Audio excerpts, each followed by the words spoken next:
Y'all already know what's up, man. DNA, NWX, Get Money and Drink Water. Shout out to my boy Jay's YouTube channel, True Hill Heat.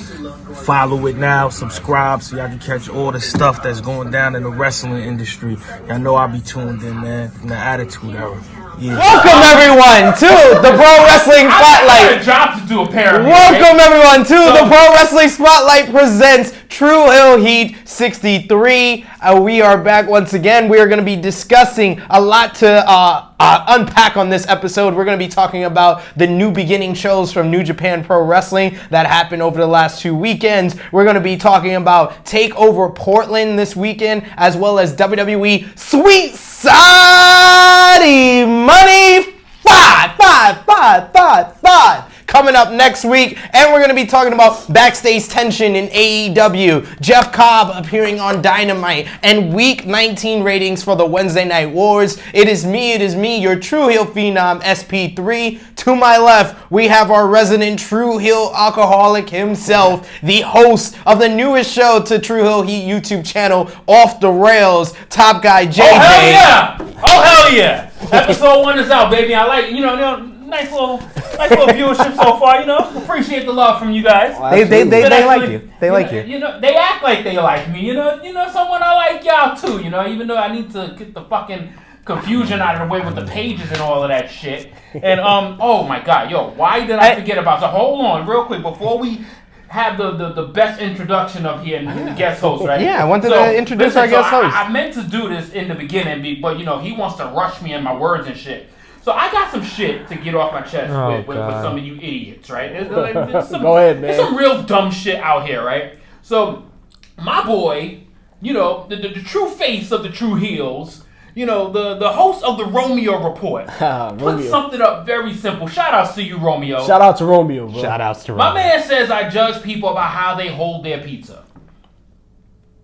You judge people about how they hold their pizza? I seen that post, yeah. So if you hold your pizza all flimsy and shit, like, when a motherfucker eats pizza with a fork and a knife. Oh, Come on, my son. God. Oh, my God. I think that's where that fucking post was getting at. I don't know what I'm more disgusted by. Someone that does that or someone that puts the milk in before the cereal.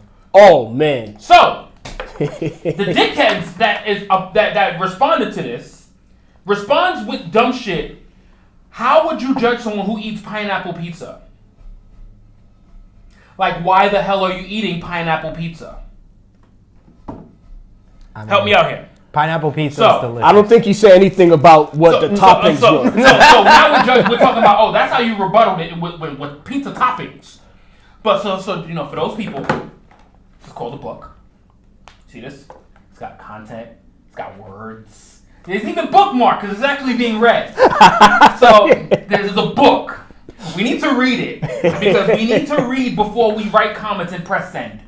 That was just my education. The man makes a great point. Solid point. Just saying. Solid point. He had to interrupt our introduction, but it is a solid point nonetheless. And to my right, we have the toxic brother, the living legend himself, Mr. Your Sports Show, my good brother, the living legend, Larry Morgan. One word. About that time, Yes, let's do this. And then my girl, man, I already miss you. You've already been gone for 2 minutes, and then already kind of soured my show feel already because you had to bring this jerk even closer to me. I don't want to be close to him. He actually volunteered to sit here. Why the fuck aren't you even just behind the camera? Should have just went behind there. Just Just have a whole swap out. Just bring Baby Steph on here. Damn. Let's just have a whole. Let's just shoot another episode of Off the Rails. And you know what I mean? I think Baby Steph is our most requested person to be back on the show, back in front of the camera. I mean, I got some pretty big shoes to fill with the beautiful Chrissy. We went from beauty to beast. To the beast. Wait, I'm sorry. You trying to say she got big feet? Nah, come on, man. She's beauty. Like, beauty, you got man. some big shoes to fill. Like, I got shoes to fill, man. I got some shoes to fill. You know, I know you would rather the beautiful face over here, but I know I'm ugly. You know, I got a little bit of scruffy. You know, welcome back as always. Thank you, man. I've been True Hill 49 and 50, man. I'm glad to be back. Thanks for inviting me. Making man. your third appearance on the show. You're already catching up to our record breakers out there. Oh, nice, man. Yes. I appreciate it. And he brought out the nice Ciroc for you. Oh, that's pretty good, man. I love the black. Get that shit out, man. The black. man. You know, it is in honor of Black History Month. So, There we go. You know, Black excellence. So, you know, we definitely got the Black Ciroc here on deck. Yes, You sir. know, our special, you know, Let freedom ring. our little producer. you know. Our producer's the only person who's You know. What? who's ready for this. He's more ready than everybody And here. then you know what? You add it off with the real drink for us. Once again, Snapple. See, Snapple, told you, you know what I Snapple mean? better than Briss Iced Tea. You know, I you told know, you. Of course, it's not Yo, even get that close. Snapple, you know what I mean?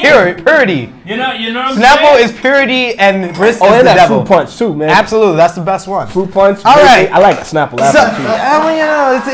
you know, we can start a poll on here. Put in the comment section, what's your favorite flavor for Snapple? Is it lemon iced tea? Is it fruit punch? Is it apple? I like Let's Snapple hear apple. it. Let's hear from the viewers of True Hill Heat. Peach. Or strawberry kiwi. Oh my Kiwi God, strawberry we got too. so many out there, so many. So before we do that, before we hear from the comment section, we got to go through our True Hill roll call. That's where we shout out those who are supporting us on the YouTube channel, on Facebook, Twitter, all the whatnot. This motherfucker thinks I buy nothing, yo. You know what, yo.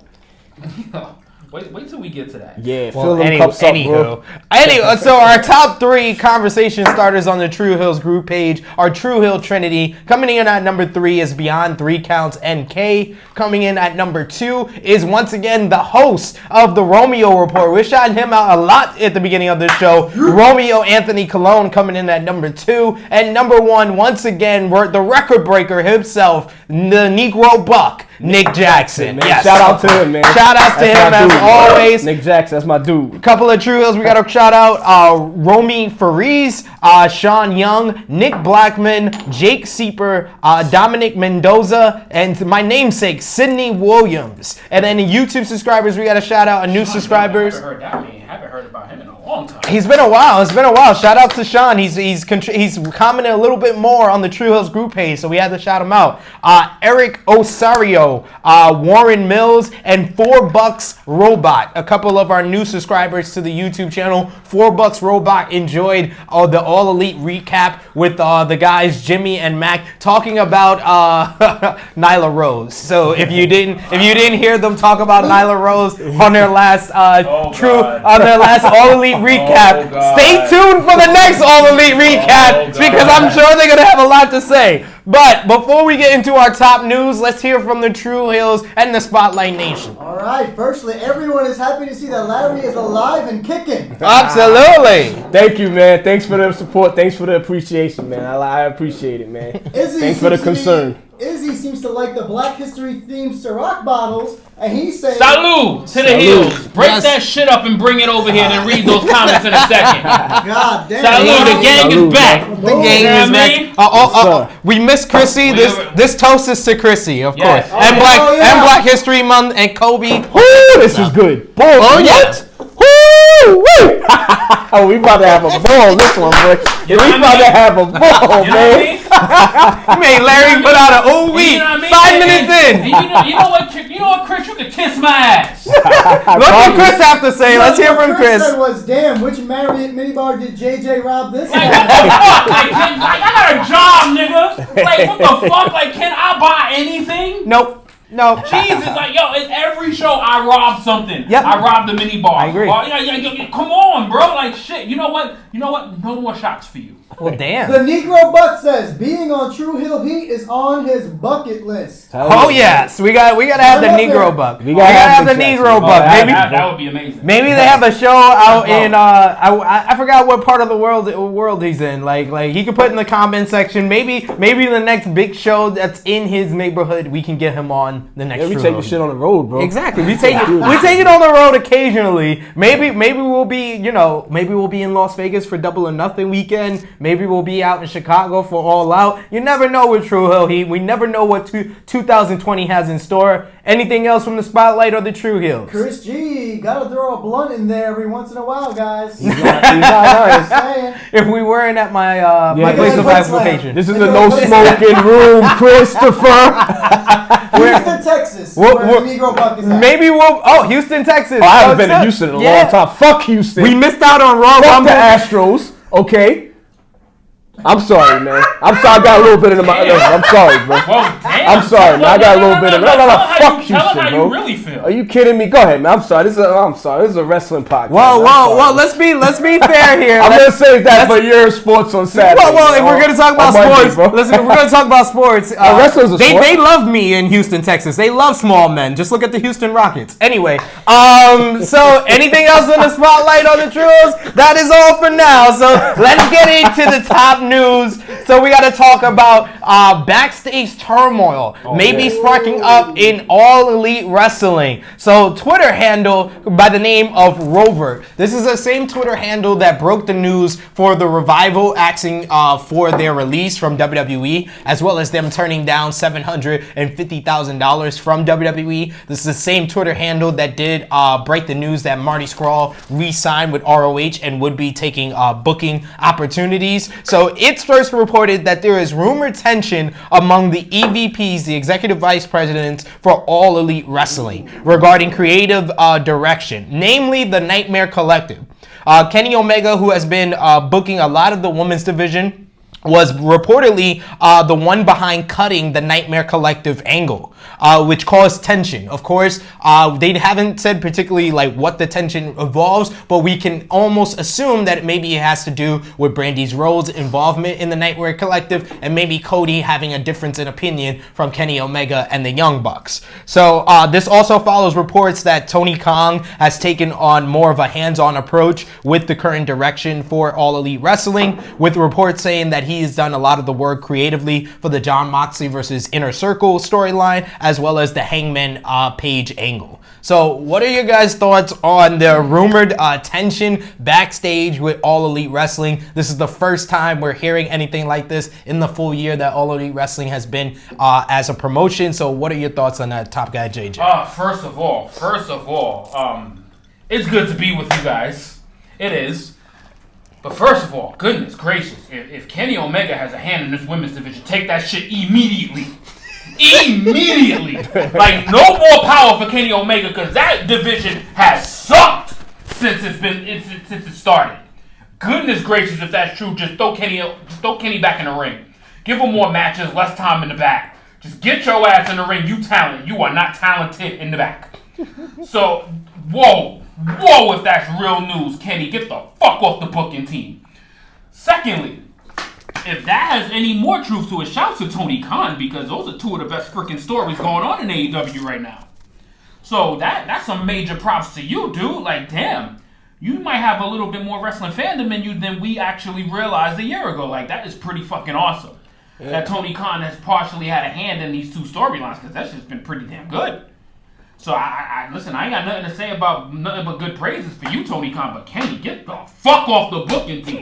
Completely off of it. So, Larry, what do you think about like the creative differences between the executive vice presidents? Do you like more or less, do you agree with Kenny Omega's decision to cut the Nightmare Collective, or do you like disagree with it? Well, first off, I'm actually surprised that Tony Khan is actually taking a more hands-on approach. I didn't see that coming from him. Right, you know what I'm saying?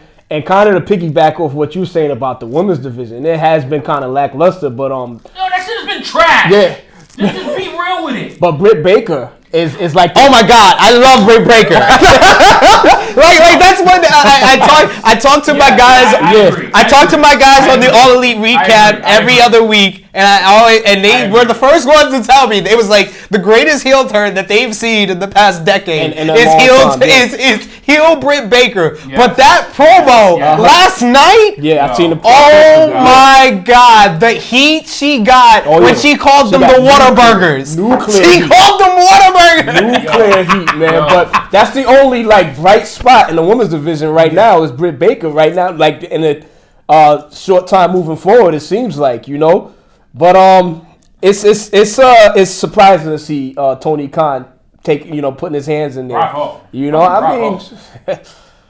It can only be bad or good. We'll see going forward. I mean, I think it is telling that he is taking more of a hands-on approach. It does kind of put in the saying, there's smoke where there's fire. That although this doesn't come from the most reliable source, the Twitter handle Rover, it does have some credibility to it with the couple of stories that they have broke in 2020. And the fact that Tony Khan is taking a more hands-on approach does kind of say that maybe there is differences between the executive vice presidents where he had to basically step in and say, okay, I'm going to take control of this. I'm the boss here. And then as well as that, we had Brandy and Cody Rhodes. They appeared on Wrestling Observer Radio over the past week. So it kind of was like damage control, in my opinion, that they appeared on it out of nowhere just when this report started coming out, that they decided to appear on Wrestling Observer Radio. And then Brandy also did talk about the whole Nightmare Collective, that she had created differences with it, that she didn't agree with a lot of the stuff that they were doing.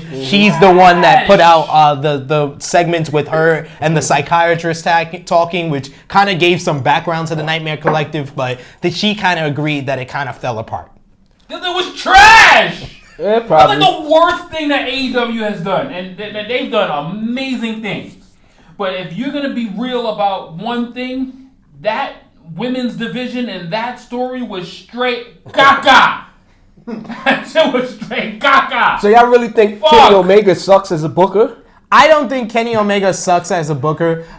Kenny Omega, so from the very beginning of All Elite Wrestling, we heard Kenny Omega would be in charge of the women's division, Cody would have a hand in the singles division, and then the Young Bucks would take care of the tag team. So Kenny Omega, I will say he saw something in Rio that no one else saw before All Elite Wrestling started, and she is the biggest draw for the women's division because when it comes to ratings, when it comes to just attention, the fact that she's talked online, both negative and positive, Rio is that draw. They've done a good work with building up the character of even a Nyla Rose, making her the monster of the division, and as we said, they've done a good job with the heel turn for Britt Baker. So he has had positives in the women's division. It's just as a whole, overall, it just hasn't really had a very smooth smooth direction. And a lot of that has to do with the people that they chose. Like Rio, the fact that she lives in Japan is a problem. Like her being the champion, you have to spend all this money to have her shipped out to come do Dynamite. It costs a lot of money to do that. So now with the new direction where we're talking about AEW Dynamite from last night with the new champion, it kind of will help them, and kind of we could see the women's division go in more of a positive direction. But speaking of Dynamite, last night on Dynamite, the biggest news of the night was ROH star Jeff Cobb showed up showed up as a bounty hunter of sorts for the Inner Circle, and he will have his in-ring debut next week on Dynamite versus Jon Moxley. This follows reports at the beginning of the year that Jeff Cobb was working on a per-date agreement with ROH and could work wherever he wanted freely. So what are you guys' thoughts on Jeff Cobb in AEW and appearing on Dynamite last night? My God, reaction clearly. 1 foot out the fucking door of that shithole place called ROH. Like, oh my God. Stop. Like, oh my God. Yo, my wishes are starting to come true. Like, get the good shit out of there and just let them fade away to shit. Oh my God. Let them Thanos dust away. Like, bye. ROH is doing well this year. Come on. Fuck them. The year is only 47 days old. Oh Exactly. God. Yo, year is only 44 days old. There are wrestling gods. You guys exist. You guys exist. You started. Yes, he's almost out.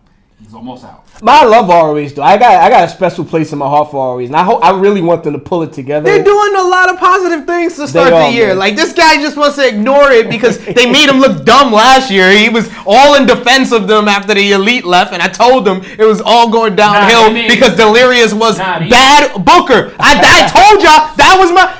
Baby Seth, you've been behind the camera for most of our videos. I think you remember me saying in like April of 2018 that the main problem with ROH, even with the Elite, was Delirious as the booker. Now that Delirious is not the main booker, now we're seeing positive things. You think that's my problem with them? My problem. No, I'm telling you my problem, and I'm telling you their problem. Bully Ray. Yes. Them motherfuckers can't pay their women $25,000. Fuck them. With a pogo stick. No lube. With splinters all over it. $25 a year? Shit, that's tough. That is $385 a week.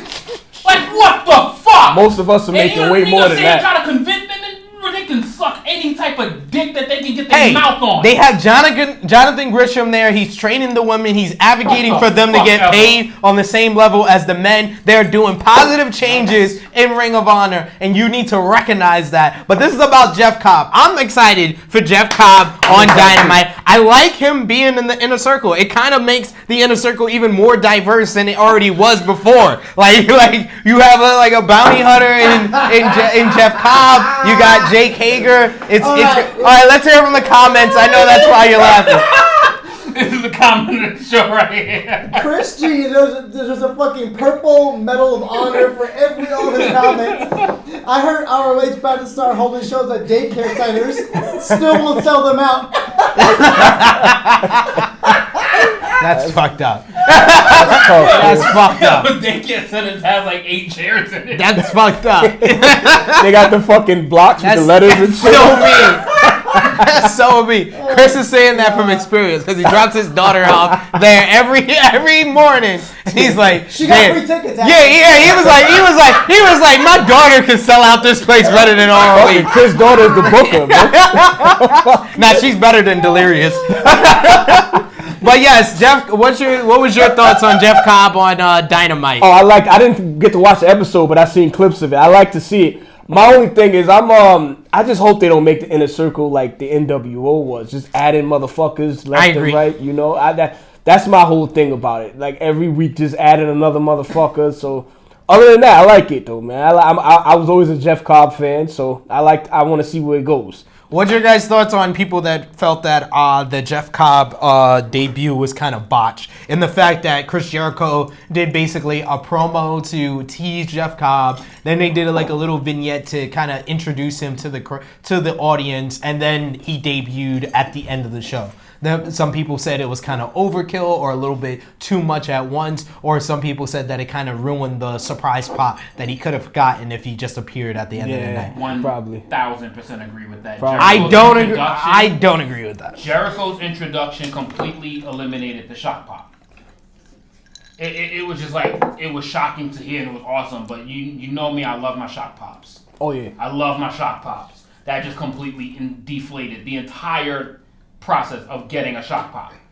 Especially in the age of the internet where everybody knows everything. Because when you can get a shock pop, take it. If you're booking, you can get it, take all it. All of AEW fans would have known who Jeff Cobb was. Yeah. Well, we don't know that because we would have said that there's been a lot of debuts in AEW where you would have thought that their audience knew the person and they didn't. So exactly. So I like the fact. I don't think that they needed the vignettes to kind of. I think that was more to like show him and tease it for next week with his in-ring debut. I felt like the teaser, if they just did the teaser and then him debut at the end of the night, that was perfect. Like there was not going to be no massive surprise pop for Jeff Cobb. I'm sorry. No matter how great you think Jeff Cobb is, that audience is not invested in him like that to give him a big surprise pop. He's not John Moxley, so he's not going to get that. So that's what I say. I think that was someone like Brody Lee, that's someone that will get a surprise pop. Jeff Cobb is not. All right, Chris G says it was a good way to bring him in. Everyone was expecting him next week after Jericho's announcement. So the appearance was slightly unexpected. And for the marks out there, Brody Lee is Luke Harper. Oh yeah, you gotta say those things. No, I don't feel like it. I know. Who the fuck is that? For the idiot marks out there that have no idea who that is. For the Java Cheers fans. Oh man, come on. Those WWE fans. WWE. WWE. All right, Hey man, throw me a pause, bro. Negro Thanks, Buck with an update. Apparently, Cobb is on a per-date basis with AEW because he still wants to work in New Japan, but Cody wants to sign him full-time. Yeah. He's on a per day deal with Ring of Honor. He's on a per day deal with AEW. This is also another report that came out. I think this was from ProWrestling.com. They said that this is also a lot of people are saying it has to do with Marty Scurll kind of testing out the land for ROH, New Japan, AEW type of partnership. So I hope that is something else that it involves there, but we will wait and see. But I'm looking forward to Cobb versus Moxley next week on AEW Dynamite. That's fucking babysitting, yo. That's his first man. You know what I'm saying? You drinking with the fellas now, man. I'm the one doing most of the talking. Let's only drink about 42% of that. Tell him to stop babysitting, yo. The man's a sipper. What do you want? JMC is back in the cut. He's loving the Bella Twins heading to the WWE Hall of Fame despite all the haters. I'm with him. I'm with him in like the minority. I think they deserve it. You have a Hall of Fame with just everybody in it, you know, the likes of Coco B. Wares. Exactly. So it doesn't mean anything. Why are you guys hating on the Bellas? My thing about the Bellas, they could have left. They could have went to Hollywood. The Rock's agent, which is The Rock's ex-wife, hit up the Bella Twins, was like, yo, what's up? They could have went to Hollywood, used wrestling as a stepping stone. They didn't. They came back. They got better. They trained, especially Nikki Bella. Nikki Bella got a world better than what she was. So I think they deserve it, man. I don't understand what the hate is about. I don't either, man. The Bellas was the start of the turnaround for the women's division. Hell yeah, bro. All right, that's taking it a little too far. Yeah, you're right. A part of the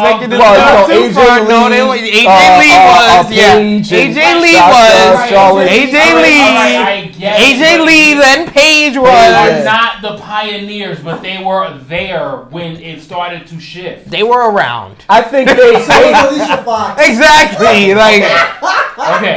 She's gonna be a Hall of Famer too, right? Is that one day?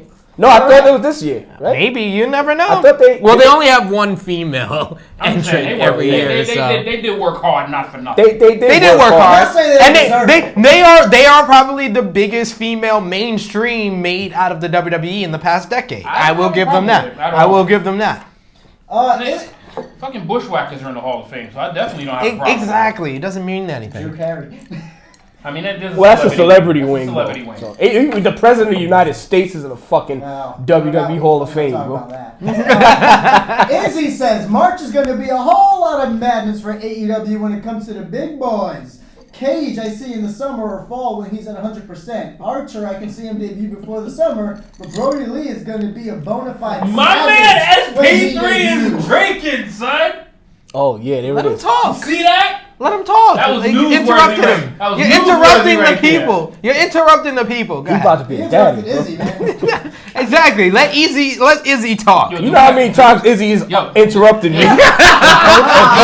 Fuck, man. Fair is fair. Do we have a New Japan anyway, agenda? yes, we are. We're going to talk about New Japan Pro Wrestling returning to Madison Square Garden for New Japan Pro Wrestling Dynasty. So New Japan announced during the New Beginning. We will be there. Yes, I will. I already told wifey we getting tickets for sure. Take the kids. Of course. First show for them. New Beginning in Osaka. They announced that they will be returning to Madison Square Garden in New York City on August 22nd for Wrestle Dynasty. Reports say that New Japan Pro Wrestling want to build this card as a Wrestle Kingdom type of show, and this is the same night as NXT Takeover Boston. So very interesting that we got a jam-packed Saturday, August 22nd in professional wrestling. So go to Larry first. What are your thoughts on New Japan Pro Wrestling returning back to Madison Square Garden? And especially love it, man.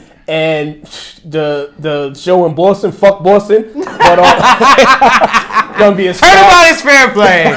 Gonna be a stacked night of wrestling in August, man. Summer heat. Can't wait to go to Madison Square Garden to watch some fucking wrestling, bro. Can't wait. It's gonna wait. be Love awesome. What was your thoughts when you heard the news for Wrestle Dynasty in August in Madison Square I Garden? haven't been to a wrestling event in a long time, and this is definitely gonna have to break that streak. Oh, you ain't go to Mania? Fuck no. I went to sleep on Mania. Yes, you did. Yes, you I, did. yo, bro, I fell asleep in New Orleans. Won the title, I went straight to bed. When I was in New Orleans for 34, I fell asleep in my seat, bro. I fell asleep in my seat and woke up You during went to the age. WrestleMania for the wrong purpose. We went to WrestleMania, we got lit. Oh, I got lit too, bro. That's He most got of the time. lit. Bro, that's most of the reason I fell asleep. And that shit was fucking 7 hours, bro. No, we were fucking pre-gaming since like 9 in the morning, bro. Oh, yeah, and then we went to the tailgate and everything, bro. Yeah. That was not, yeah. So I was in my seat, WrestleMania's a long, it's a marathon, 7 fucking not hours, a race. bro. And then when Brock pinned Roman, I was like, because you know everybody was expecting Roman to win, and Brock pins Roman. I'm like, wait, that was 3? Oh shit! Of course, Larry was ecstatic to see that. Brock fan, baby. So What's what up? are your guys' thoughts on New Japan doing a solo show at Madison Square Garden? Of course, the first time they went with Ring of Honor. They had a sellout. I think it was the first day sellout. So that was the first time ever show. This is their second show. So do you expect the ticket sales to be the same? What do you expect with them having a solo show instead of a partnership show? Oh, it's definitely gonna be a sellout. It's gonna be a sellout. Wrestling fans, no matter where you put it, no matter where you put a card at, no matter what city, what continent, what country, wrestling fans are gonna buy tickets and go, man. We're all over. We're everywhere. It's Madison Square Garden. It's an attraction at Madison Square Garden. Greatest arena in the Motherfuckers world. are still buying Knicks tickets.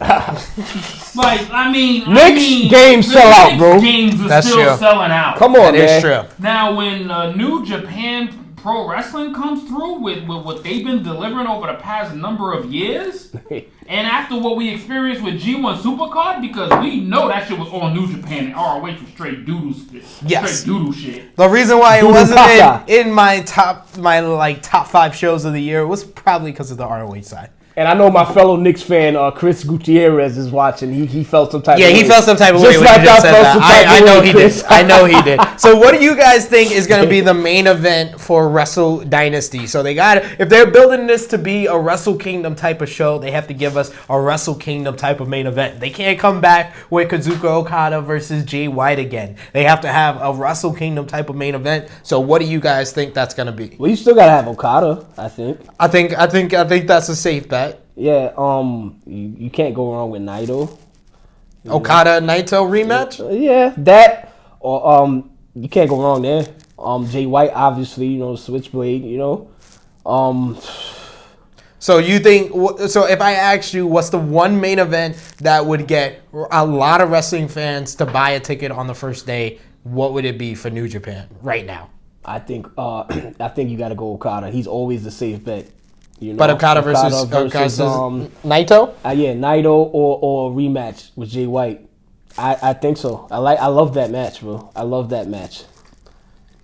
What about you, Top Guy JJ? I 1000% agree because I think we got that kind of like short-term memory of the history with Okada and Naito. And it's gonna kind of feel like a rubber match, even though they probably had more matches prior. Yeah. But this is the championship trio, championship rubber match that Okada won, 2 years ago? Yeah. And then Naito just won this year for the double belts. So what better way to finish this trilogy at the hallowed halls of Madison Square Garden? Because we're going to need those other players for some really good show-stealing matches. Jay White's, Kota Ibushi's, the Will Ospreays. Like, oh my God. What about Tanahashi, Imagine man? seeing Will Ospreay and Kota Ibushi at the Garden. Oh, I love Cody Ibushi. That's my dude, bro. That'd be dope. Like, that just almost like gave me a wrestling Woody. Oh my God. The main player, you gotta go Tanahashi as well. Yeah, that's the road I would bro. go. I'm gonna go with Naito versus Tanahashi. Oh, I think that'd be it's been a while since That'd be those good, two man, yeah. have went one-on-one, and they never went one-on-one for the IWGP Heavyweight Championship ever. Oh, they never went one-on-one for the IWGP Heavyweight title. They versed in G1 Climax. They remember versed that, for the IWGP Intercontinental title at Wrestle Kingdom. but they've never been able to have a one-on-one match for the world title. So I think that would be a great match. Tanahashi, you could call it like one of his last times, his first time ever main eventing Madison Square Garden, because he didn't main event the last time. So it would be a lot of like historical moments, and I think it would be a nice like little story right there. Yeah. I feel like Okada, he's a great person. I can see him versing a number of different people. I called him the GOAT. I think it was three episodes ago. I called him the GOAT. Yeah. So he's still my GOAT. I still think if you put, I agree with these guys. I totally. Okada supermarket. I'm only trying to be different here. I agree with these guys 100%. I feel like the main event to make is Okada versus Naito, the rematch for the double gold. But if I'm gonna be different, I'm gonna go with Naito versus Tanahashi. I can even say Bushi versus Naito to kind of play off of the fact that they versed last year at Madison Square Garden, and this year it would be for both the world title and the Intercontinental title. So it would be great either way. So let's hear from the Spotlight and the True Hills what you guys think about New Japan coming back to Madison Square Garden, and what you think the main event should be. Okay, how about a Tana Jericho rematch? I wouldn't mind that. I would like to see what type of involvement we're gonna have from guys like Moxley and Jericho, because with their contract with AEW, it prevents them from regularly taking part in a New Japan show in the U.S. in America. But if Tony Khan says, "Yeah, go ahead, let's do it," get that money. We could see something else. Yeah. I wouldn't even mind Naito versus Moxley. Moxley beat him in the G1 climax, so you could play off of that. And he's the IWGP US champion versus the double champion, so you could play off a number of different things. So I think there will definitely be some AEW involvement. I gotta be. Chris G would like to see Ospreay versus Naito. It wouldn't make sense at this point. Damn good match. That would be great. That would be great, though. Damn good match. Yeah, that would be great. Just on some random fucking shit. Imagine the story behind Ospreay and Naito. Can you imagine the head games Naito would play with this guy? Absolutely. Oh my god. The Negro Buck wouldn't mind another match with Naito or Tanahashi, but I feel like Okada belongs in the main event. Yes. Of course. Yeah. Yes. He's the guy that drew the big house for the first show, in my opinion. No matter what Jay White says. Chris G says, you say the letters MSG, and I feel like microwaving kittens. That's true, man. Yo. What is wrong with this guy? Yo, this motherfucker is as Spanish as they get. He is so Spanish. He's so Hispanic. All right, so let's get into Week 19 ratings for the Wednesday Night Wars. We talk about this every time we have a True Hill Heat, because we talk about our wrestling on a Thursday, and Thursday the ratings come out, so we got to talk about it right here on True Hill Heat. For Week 19, AEW Dynamite featuring SCU versus Omega and Hangman for the AEW Tag Team titles. Jon Moxley versus Santana. My guy Santana from the hood, baby. What a promo he had on AEW last night. That was probably one of the best promos I've heard on Dynamite yet. And Nyla Rose defeating Rio to become the AEW Women's Champion, finished with 817,000 viewers. WWE NXT featuring Johnny Gargano versus Cameron Grimes, Adam Cole versus Kushida, and the final bill for NXT Takeover Portland finished with 750,000 viewers. So AEW has now defeated NXT 15 out of 19 weeks. It is now 15-3-1. The standing for the Wednesday Night Wars. What were your thoughts on both shows last night? Top Guy JJ, what did you think about AEW and NXT? I mean, my reaction to Jeff Cobb alone just made me just love that. I mean, that just gave me the edge on Dynamite, like head and shoulders. Like Dynamite for me, just personally won the week with all of that stuff going on. And then I just love this whole intersection with the Inner Circle. I love how that's playing out with Moxley. It's really, really cool. I'm very interested to hear what the True Hills think about the Native Beast women winning the women's championship. I said it on the True Hills group page. I'm going to say it here again. The best two matches in the women's division for AEW has been Riho versus Nyla Rose. The first match they had on the premiere episode of AEW Dynamite.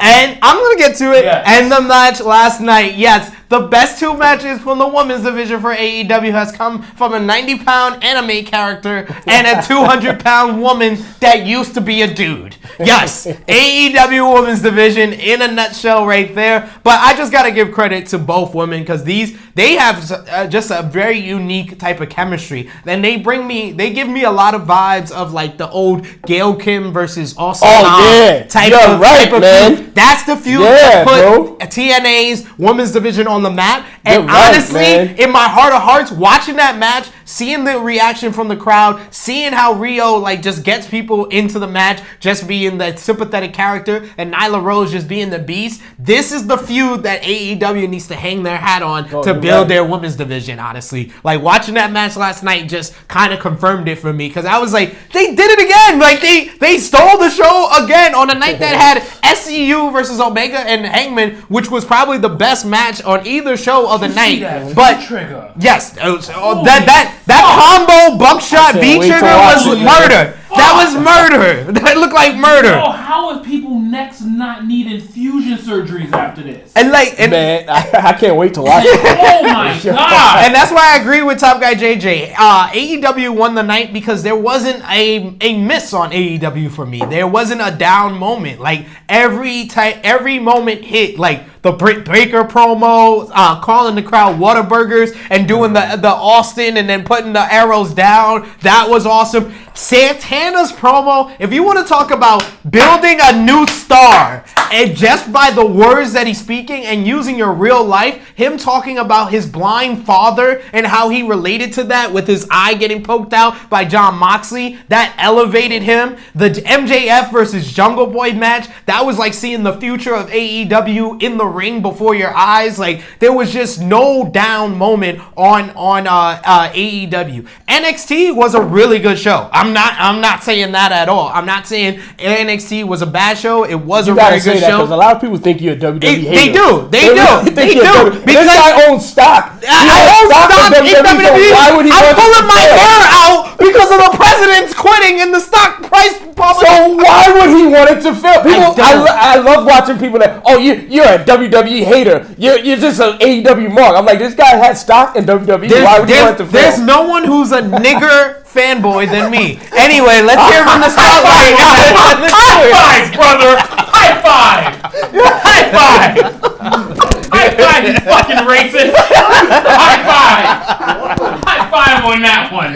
You know? Oh, man. Hey, it's my guy, man. Yo, the thing is, like, I like. For a producer, I talk Jamie Tanak, he tried to say I was a bigger fanboy than everybody, but botched bigger. Botched. Okay, just in case you forgot. Anyway, let's hear from the spotlight and the True Hill. Just because it's on topic, the Negro Buck said NXT was a snooze fest except for the Broserweight segment. Oh my God, that's what I wanted to say about NXT. The highlight of NXT from top to bottom always has good to great matches. Good to great in-ring action. They just don't do well with promos, with wrestling angles, and with overall setups for storylines and feuds. I said this on the last edition of True Hill Heat. NXT just lacks in everything besides the in-ring action. But over the last couple of weeks, between Velveteen Dream returning and his little promo talking about Marina and Troy for Roderick Strong, building up that feud, and then the adventures of the Broserweights. Oh my God, Matt Riddle and Pete Dunne, they need to come out with a buddy cop film. Like, that's the shit. I need to see a buddy cop film with Matt Riddle and Pete Dunne. I'm over it. That's what I need. That's what's going to make NXT. That's how people will get over it. 1000% agreed. And it's kind of like keep harping on the same thing that has been NXT's, not downfall, but what their lack of growth has been. It's the same thing. It's the same thing that we keep going on over and over. And I think they're trying. They are. At this point to do this with Adam Cole. Like, it feels like at some point, but it's like it's hard to do that at the head. I think they're doing it more with Matt Riddle and the Broserweights. Adam Cole, it's just, I understand they tried to make him a star with the whole him being on Raw and SmackDown. They did a good job of that. But it's just, to me, it just all feels stale with the whole Undisputed Era. They're missing it, but I think they're trying it with him, but I don't think that they're hitting it. Now the Broserweights, it's like, how long is that gonna last? So you're talking. They about need to put the titles on them. I'm saying it now. Put the straps on these awesome, guys. but is that a main viewer drawing story? Yes. To us. No, the numbers relate. They draw ratings. They gain viewers. The talking segment with them last week was the highest rated segment last week. Probably this week with the adventures of the Broserweights. They probably drew viewers. They are drawing viewers. Matt Riddle draws the 18 to 49 demo that NXT gets watched in every single week. And Matt Riddle is a draw for the younger viewers, and they need to capitalize on that. That's a fact. I concur, because that shit, besides that, honestly, NXT was okay. Like, it was okay yesterday. And they, sometimes having the privilege of getting out of work at a decent hour, you get to double view both shows. And my TV was on AEW a lot more than it was NXT. Even though I had the picture-in-picture, the stuff I was seeing on AEW was just like, all right, I need to stay here. And NXT just didn't have me do anything to change the picture size. Except for the adventures of the Broserweights. Yeah. That was the only thing that made me pay attention to NXT last night. The adventures of the Broserweights. Well, 15-3-1 is a great record in any sport, man. I take that. That's a Super Bowl fucking winning team record, bro. So what was the Bobby Fish highline of the night? Oh my God! Wait! But we didn't talk about it on the last True Hill because we did every 2 weeks finally. So, the question of the year for 2020. Absolutely. Is how much fish could Bobby Fish buy if Bobby Fish could fry fish? How much fish could Bobby Fish fry if Bobby Fish could fry fish? How much fish could Bobby Fish fry if Bobby Fish could fry fish? How much fish could Bobby Fish fry if Bobby Fish could fry fish? Hell yeah! Woo! Now say that 5 times fast. Answer the question, living legend. You're a mathematician. What's the answer? 47. There we go. Anything from the spotlight and the True Hills. All right, a lot. JMC says, I'm just being honest. Any show with Matt Riddle on it is bad. And I hope Brock Lesnar gets his hands on him one day. You know what? JMC. You know what, Jason? I love the consistency on Matt Riddle's scorching. I love the consistency. Unwavering. I love the consistency of the Matt Riddle scorching. Like, I love it. The Negro Butt says, Jungle Boy and MJF will both be carrying AEW within the next 5 years. Next 2. They wrestle each other next week? No, this past week. They did? Yeah. I didn't watch. That's yes, what. Yes, I didn't watch it. Yeah, that was a good one. Okay. Chris G says, Riddle is the greatest thing since sliced bread, or in his case, grinded weed. Negro Buck says, Matt Riddle and Pete Dunne for How High 3. Yes, absolutely. I would watch that. I would watch that. Facts. I can't. I love it. Cannot facts, man. All right, but the one last thing we gotta Wait. Okay. JC says, I'm a huge fan of Britt Baker. What I really think she could find a better boyfriend. Oh, damn. Like me. Or like JMC. Oh, JMC. Last thing we got to touch on as far as like NXT and AEW last night, right, of course, is the elephant in the room. Nyla Rose winning the AEW Women's Championship and the outrage that it caused. Elevator in the room. The elephant in the room. The elephant in the room. I tried to say it nicely. But whatever. But yes. What are you guys' thoughts on the outrage of it going on online? People upset that a man, in their opinion, a man, not a transgendered woman, no, a man won a women's championship. See, I'm gonna be a heel here. Okay. Oh man, let's hear it. My thing is, I like. Oh, this show's called True Heat. Or this in this edition, Toxic Heel Heat. Let's hear it. I don't know, man. I know people say you got to suspend your disbelief when it comes to pro wrestling because it's scripted. We don't like to use the F word here. But, it's scripted or whatever.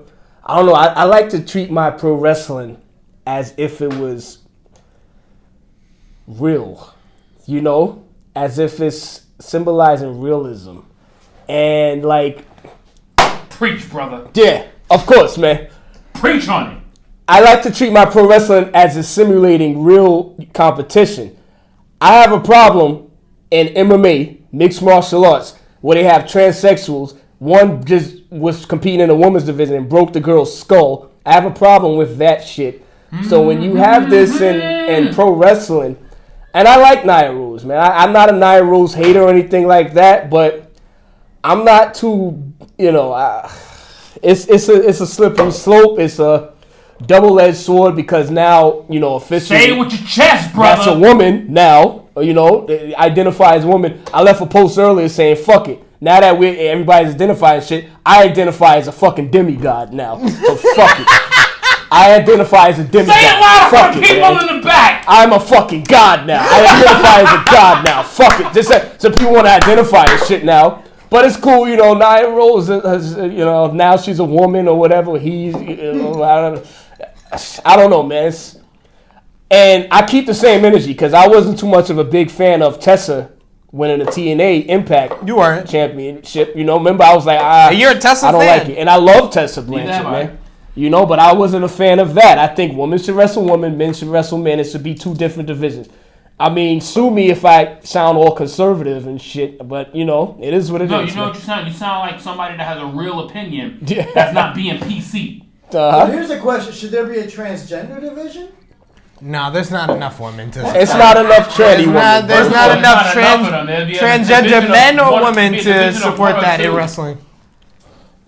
But hey, I like your take. That was a different take. I mean, I'm not hating on Nyla Rose. No, I like Nyla Rose, me myself, I have no issue on it. It's professional wrestling. I didn't have an issue with Tessa Blanchard winning the Impact World Heavyweight Championship. I don't have a real issue with Nyla Rose winning the AEW Women's Championship. This is presented in a way different form than when Jacqueline won the Cruiserweight Championship when I was a kid, or when Oklahoma won the Cruiserweight Championship when I was a kid. So I respect the fact that they do it they want you to take it seriously. So I'm gonna take it seriously. It's a transgender woman. So of course, yes, I feel like she should beat someone like Riho. I felt like if Riho got the victory last night, it would have damaged the suspension of disbelief in the women's division. So I am happy that Nyla Rose got the victory here. And like I said before, the fact that Nyla Rose can be on AEW Dynamite is a positive for the women's division. So let's ignore the fact that she's a transgendered woman and just acknowledge the fact she's gonna be there every week. Like, what the fuck? We've been asking for this. These are the people that literally just makes these comments for clout. Can we see her wrestle Awesome Kong? They're making these comments for clout. Like, what the fuck is your real problem? Is that she's more manly than most of you dudes that's making these comments? That's a fact. Like what the fuck? Like, she is what more is manly the than problem the average here? Like, fan. what? Like, I'm lost when a real answer comes to me besides your little Twitter fingers getting on Google, thinking that you're looking up something that makes any type of fucking sense about the whole Nyla Rose thing. Like, I'm sorry. Like, I don't feel that way that I have felt about when Tessa Blanchard won the Impact Heavyweight Champion of the world. Now she is now stepped into a realm that she can't get out of. Nyla Rose is a now known woman, and this is we are in the year 2020. Like, shit, I wouldn't be surprised if a fucking giraffe came through the fucking apron and challenged somebody for a championship belt. Like, I'm just like, yo, just open your fucking eyes. Like times have changed. In your mind, please. Yeah, like open it up. Like, what the fuck? Like seriously. Like, yo, I'm just saying, like, God forbid any of you motherfuckers that have kids out there and if something happens in the year 2035, like, oh, God forbid, let's see what the fuck happens to you and your feelings. How would you guys react if you had to be like Dwayne Wade, Exactly. It's a lot to take. Well, we'll get into it more as things progress as far as Nyla Rose as the new AEW Women's Champion. So let's talk about a little WWE news. We'll run through it. WWE, all the promotions like we usually do. WWE news. Russell Votes reports that the two inductees for the WWE, new inductees for the WWE Hall of Fame for 2020 will be the Bella Twins and Jushin Thunder Liger. Like our good friend JMC put in the comment section, the Bella Twins caused a lot of controversy online. WrestleZone reports that The Undertaker is penciled in to face AJ Styles at WrestleMania 36. You mentioned this to me before we went live, Larry. What's your thoughts on The Undertaker versus AJ potentially happening at WrestleMania? Or as you would call him, Old Man Mark. Old fuck Mark. I mean, on paper, obviously it's a good match. No, it's not. No, it's not. Here's the thing. No, the fuck it's not. What the fuck does this match have to do with anything? What the fuck purpose does this match have? No. I got this one. Like what the fuck is Undertaker fighting AJ Styles for? What purpose does this serve? You know why? Who does this help? What? It doesn't help anybody. This match is literally straight for Sweet Saudi Money, but they're gonna have this match at WrestleMania? For what? The world knows AJ Styles is gonna lose. The world knows he's gonna have his worst probably WWE match, period, because he gotta take care of this old fuck. Like, oh my god, like in what way, shape, or form is this beneficial for anyone? Shouts to people that's going to Tampa Bay because you motherfuckers is gonna have your grand old time. Yo, I don't know who said it on the True Hills group, but they said like they don't remember WWE amping up the Tampa WrestleMania this much when they were in New York last year, but they sure is amping up the fact that the WrestleMania is going Hollywood next year. Yeah. Like WrestleMania ain't going to Tampa in a month. Tampa's a good city, man. It is, but they clearly don't care that much. This is literally the most looked over WrestleMania in the past decade already. I think Because maybe they ever. we're already talking about WrestleMania 37. Quick comment from Chris G, of course. According to Brad Shepard, this match will be a cardiac arrest match, so my money's on AJ. Yo, my money Only way he wins. Yo, my money would still be on Taker because they would give him a fucking electric heart monitor in the fucking match. Probably would. That's a good idea. John Cena is going to return to SmackDown on Friday, February 28th, the day after Sweet Saudi Money 5. We'll talk about that a little bit more on the next True Hill Heat. Reported lineup for the Elimination Chamber match for the Elimination pay-per-view on March 8th. It will be Roman Reigns, Daniel Bryan, Shinsuke Nakamura, King Corbin, Robert Roode, and Braun Strowman from promotional material release. XFL ratings, right up Larry's field, are huge for the first week. Opening game did 3.3 million viewers. The first games on Saturday averaged 1.1 million in the 18 to 49 King demo and well above targets for the week and considered a huge success for the WWE and for Vince McMahon and the XFL. What was your thoughts on XFL's first weekend? My first thoughts are go New York Guardians, you know. Of course. Let's go 1-0. You know, 1-0. It's not too late for you guys to hop on the bandwagon if you know your city doesn't have a football it's a brand team. new sport, so fuck him. I might as well become a New York fan. New York Guardians, man, not too late. We were 3.5 underdogs with 3.5 dogs against Tampa, and we smacked that ass 23-3. You know, Matt McGloin is our starting quarterback. He not only played in the NFL, he started in the NFL. 7 games for the Oakland Raiders. Sure you know, so he played a damn good game. But as far as the opening weekend, the XFL is here to stay. It's not a joke like it was in 2001. Yeah, that I will say. It's not a joke. It's an actual, like, you know, minor league to the NFL. And I actually like the rules. It's some different rules that's gonna make for some exciting moments and some strategizing, like the extra points. Guess what the XFL has that the NFL just needs to adopt like right now. They need to have a fucking rule installed right now. There are no challenges. Everything is held through the replay booth. Yeah, and they simple. And they have a camera in the replay booth, you know? So, and the extra point is, if you're going for 1 point, it's from the 2-yard line. If you're going for 2 points, it's from the 5-yard line. If you're going for 3 points, it's from the 10-yard line. That's going to make for a lot of interesting. The quality of the football it's some good things, man. Substantially better than any week of the prior XFL And it wasn't no fucking flagstone every 2 fucking plays, with hard hits and shit. So because the difference is that they're getting people from college and they're getting ex-pro players that was actually just recently waived from teams. Oh yeah. So the talent pool is actually young and veterans that just didn't make it to NFL squads. Mm-hmm. Nah, it's a good. I enjoyed all 4 games. Talent, you can see the quality of football was so much vastly better. Right. Than its first run. Like, this is actually something I might be looking forward to seeing over the next few weeks. I didn't watch the first weekend, but I'm going to give it a try. I will take your recommendation. It felt like real football. A lot of people, they were probably like you. They were like, oh, I'm not watching. I remember the old XFL was bullshit, which it was. So a lot of motherfuckers, they didn't give it a shot, but I gave it a shot because every year, after the Super Bowl, I have this withdrawal. Oh my god, no more football. Yeah. So I was like, yo, this is better than nothing. It's like going from a filet mignon to like a $2 steak or whatever. So I was like, let me see something. $2 steak is not even an Outback joint. But I'm thinking, all right, $2 steak is better than starving. Exactly. So I'm like, all right, let me give it a chance, and it was way better than I thought it was gonna be. He said it was Outback. It wound up being Outback. It wound up being Outback. I enjoyed. So it was better than JR's $2 steak. It really was, man. But I heard JR's barbecue sauce will make any $2 steak taste good. That's what I heard, though. Order it now.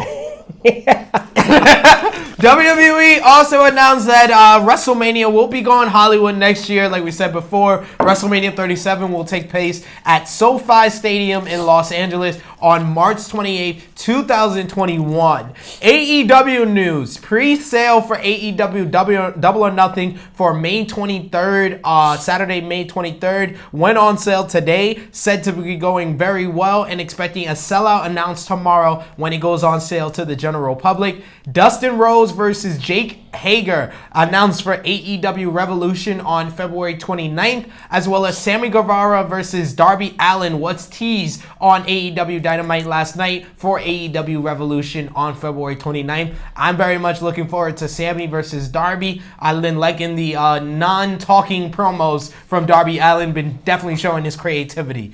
New Japan Pro Wrestling news, double IWGP champion Tetsuya Naito will go one-on-one with his LIJ stablemate IWGP Junior Heavyweight Champion Hiromu Takahashi on March 6th at the New Japan Anniversary Show. New Japan is returning to primetime television in Japan on BSTV Asahi on starting in April. And the G1 Climax 30 will begin in September and end on October 10th in Osaka for a big show. All three, the first 2 shows for the G1 Climax as well as the last show will all take place in Osaka.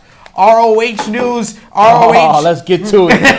ROH is returning to New York City. Always. I guess he ain't coming. He always does this now. He ain't coming. He keeps the same every single time. At least he keeps the same energy. Exactly, keeping the same energy. ROH is returning to. He's gonna change his energy by the end of the year. Wow. There we go. ROH is returning to New York City for. Fuck you too, you fucking baby Seth afraid to get in front of the fucking mic, bitch. He's like, I'm right here. I hear you. Step in front of the fucking face. I'll just step on that seat and say the same thing, bitch.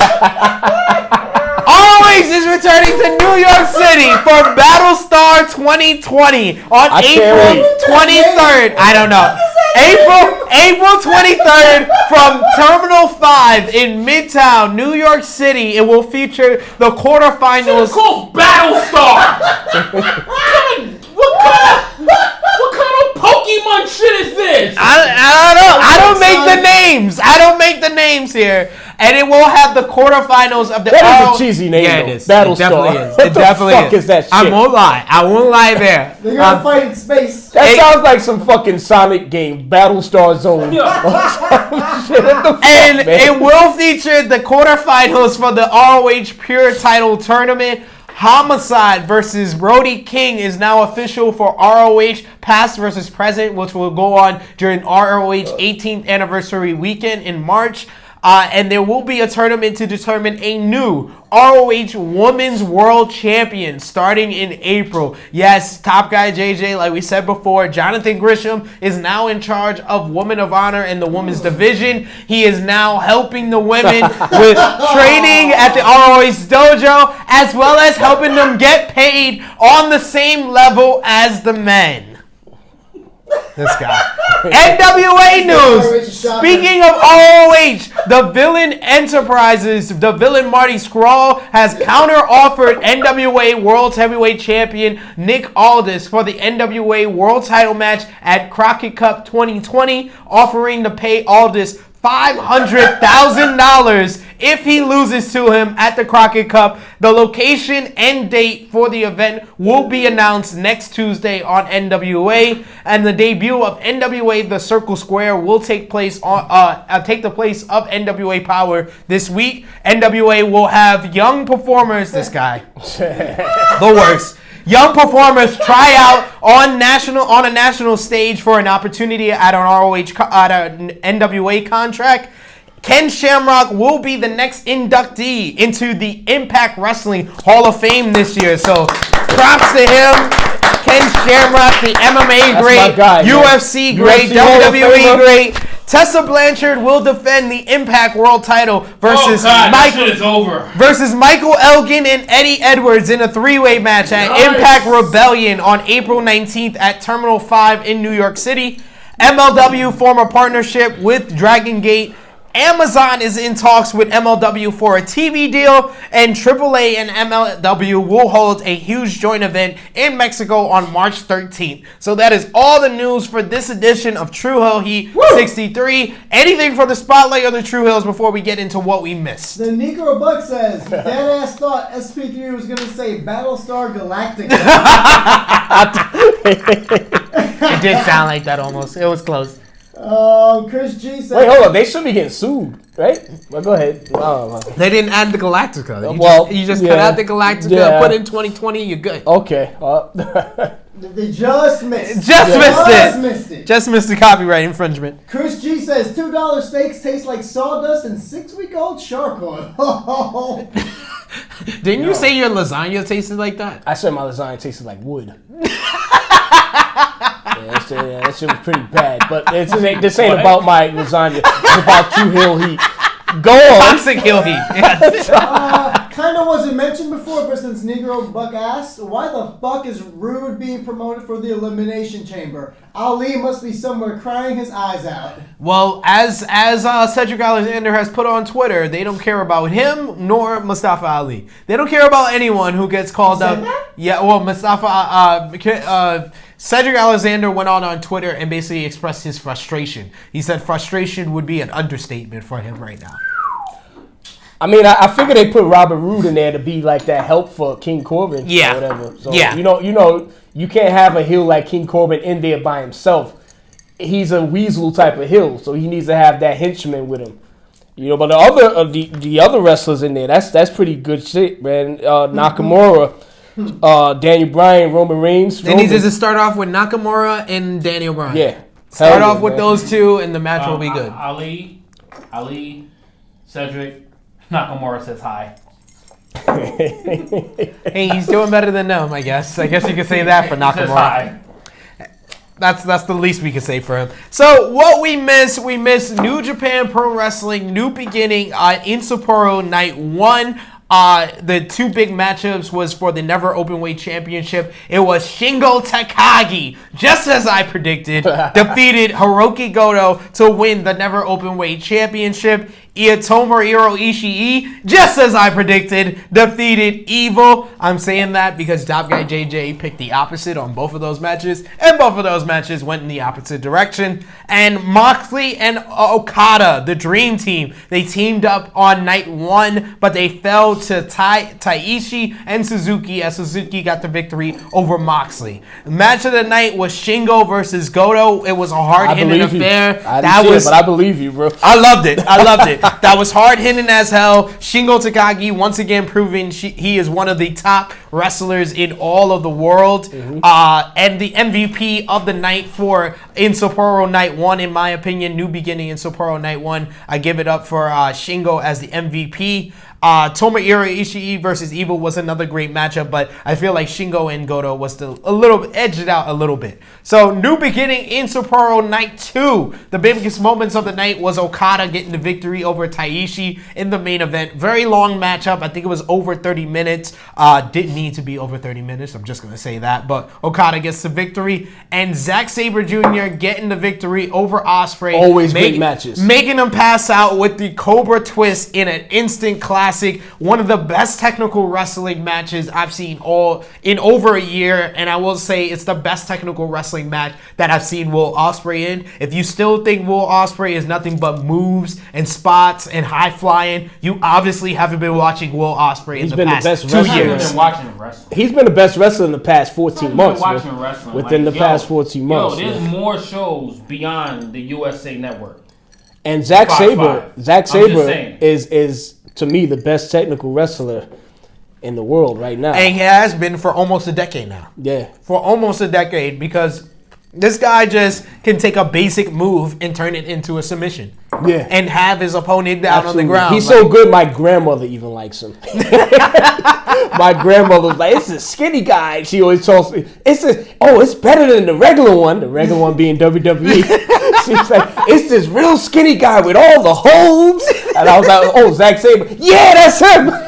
My grandmother is a Zack Sabre fan. So. Like my girl, she loves herself some Will Ospreay. She loved this matchup. She said that Zack Sabre Jr. basically wrestles the way she loves. She loves technical wrestling. She grew up. She's a big fan of Bret Hart and the Hart family, so she loves technical wrestling. But she says, I'm a Bret guy too. The best way she put it was Zack Sabre Jr. wrestles the way I want him to wrestle, but is a complete jerk about it. That was what she said, and that's the best way to describe Zack Sabre Jr. He knows how good he is, and he's an absolute asshole and a dick about it. That was Owen Hart too. Yeah. If you think about it. I love the fact that your lady is smarter at wrestling than you are.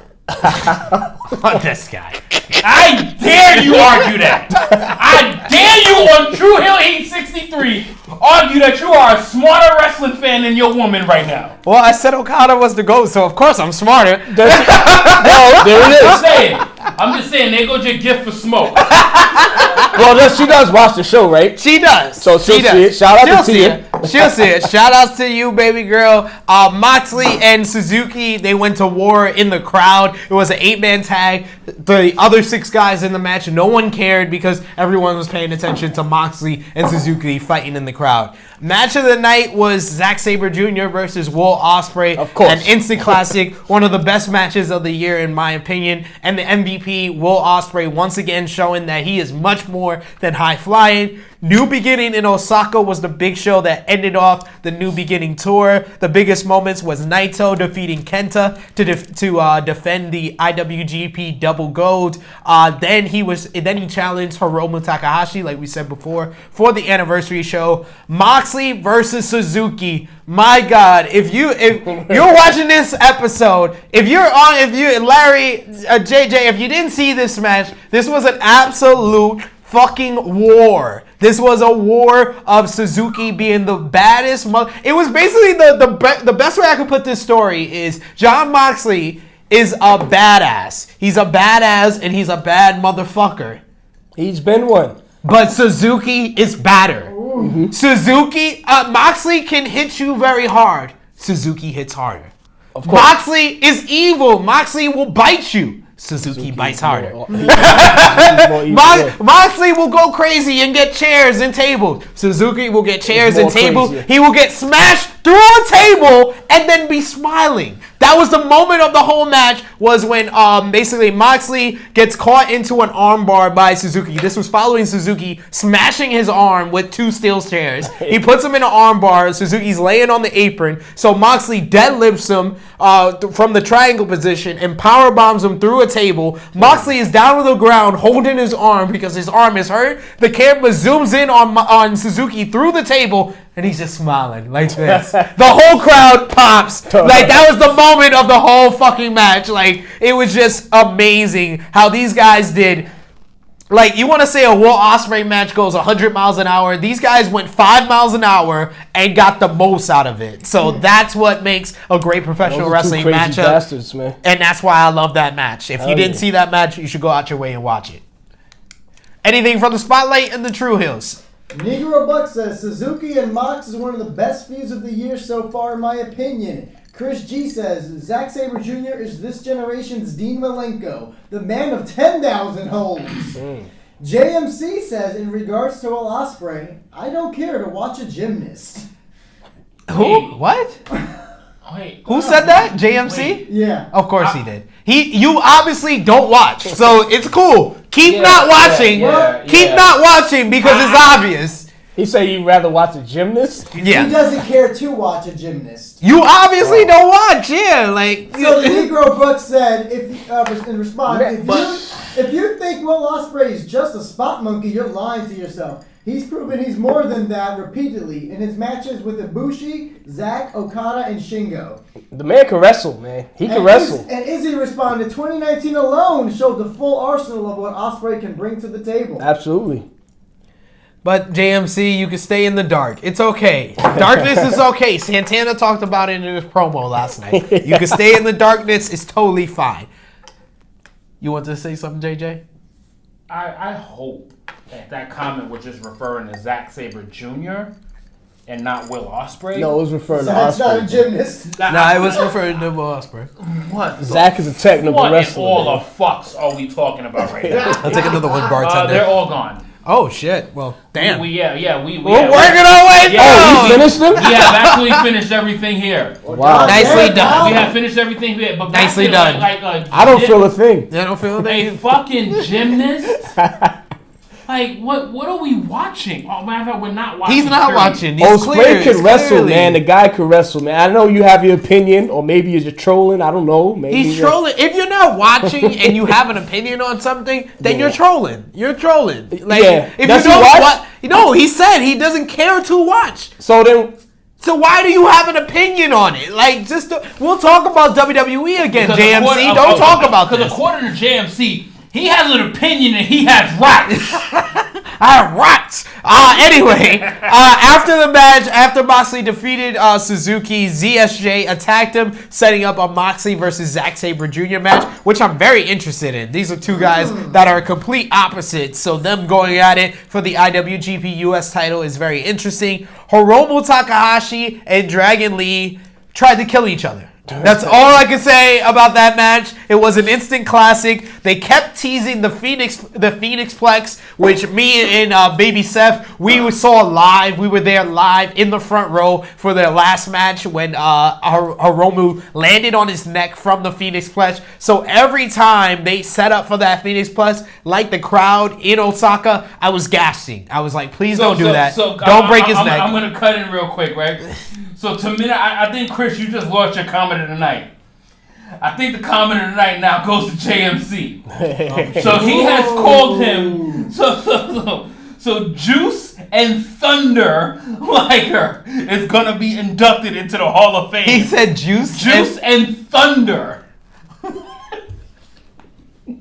Not Jushin. I know. Juice and Thunder.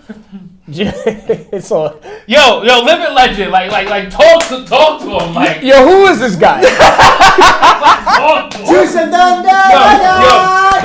I purposely hit like on that comment, so I made sure I knew I came back to that shit. Juice and Thunder. Yo, that shit says Juice and Thunder. like, let's talk about this like grown men real quick. My man.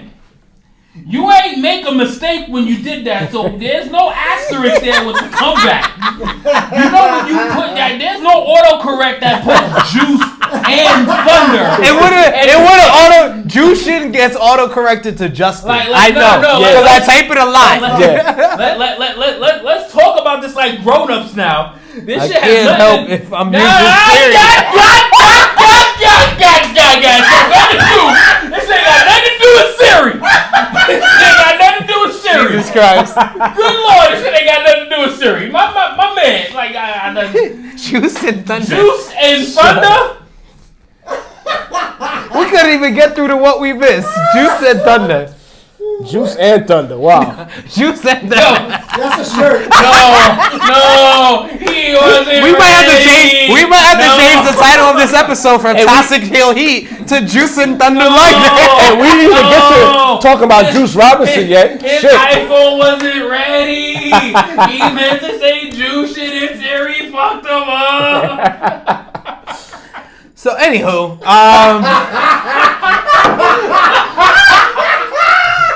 what did he say? Fuck you, JJ. Well, fuck you, JJ. Well, fuck you too, goddammit.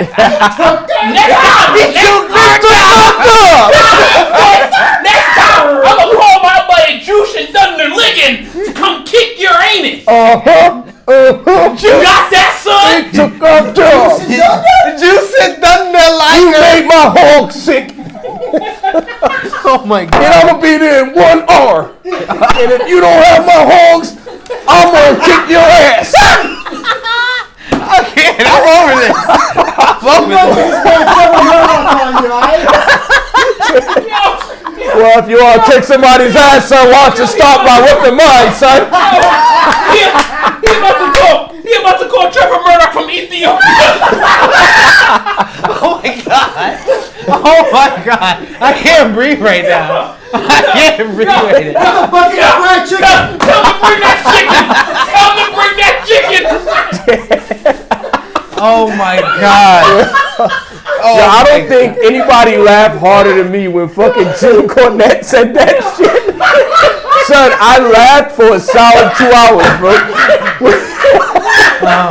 All right. I don't think anybody laughed So harder. yes, Ryu Lee and Takahashi, they tried to kill each other. Instant classic. My head hurts. Jay White defeated Sonata. Okada and Ospreay defeated Taishi and Zack Sabre Jr. Match of the night, we'll leave it to our YouTube subscribers. Put in the comment section. Tonight was Chris's. Put in the comment section. Comment. Put in the comment section what you thought was the match of the night for New Beginning in Osaka, whether it was Takahashi versus Dragon Lee or Moxley versus Suzuki.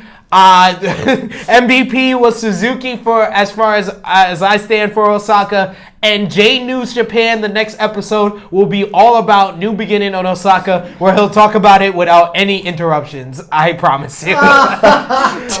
Anything else from the spotlight and the True Hills before we get into what's happening next? They asking if he mad. James, he's mad.